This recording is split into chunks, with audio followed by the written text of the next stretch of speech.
All right, we are going to do one of my least favorite to do, but probably should do it more exercises. This is like the vegetables of exercises with 2 kettlebells, as far as I'm concerned. Great for you, tastes terrible going down.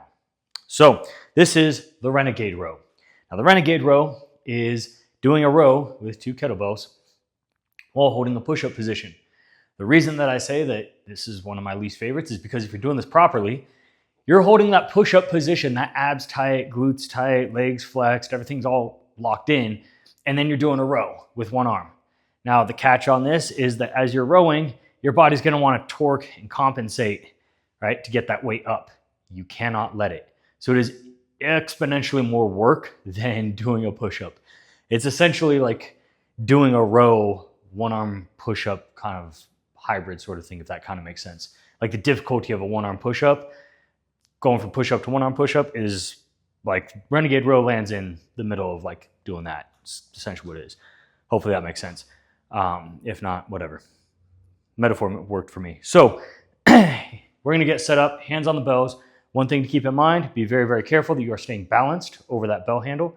Our wrist has to be neutral the entire time. Don't bend back like this because that bell is gonna start shaking all over the place, right? So strong, neutral wrist.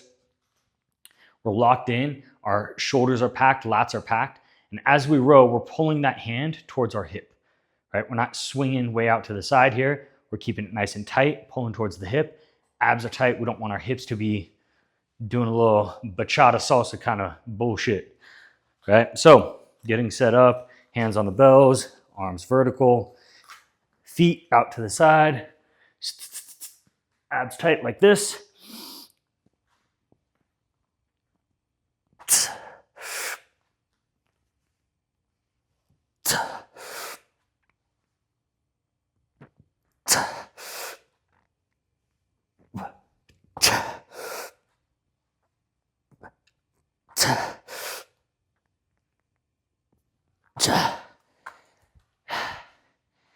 And that is a motherfucking Renegade Row. Fuck. Now that's using 1/3 of my body weight in each hand, give or take, a little bit less than a third. I mean, like, yeah, whatever. But 28s are, again, make sure you're using a weight that is gonna be stable.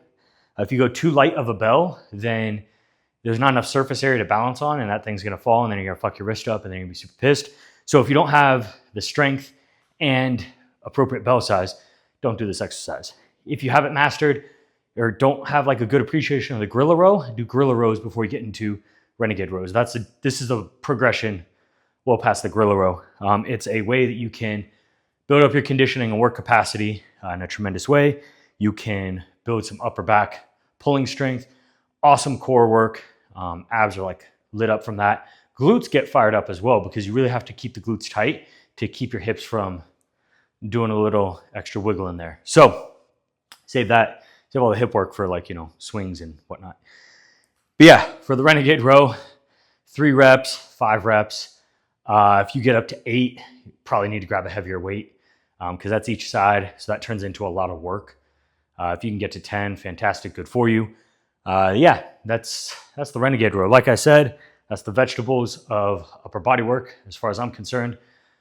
Everyone is better if they do it, but nobody really likes to because it's unpleasant as fuck. So that being said, there's the Renegade Row.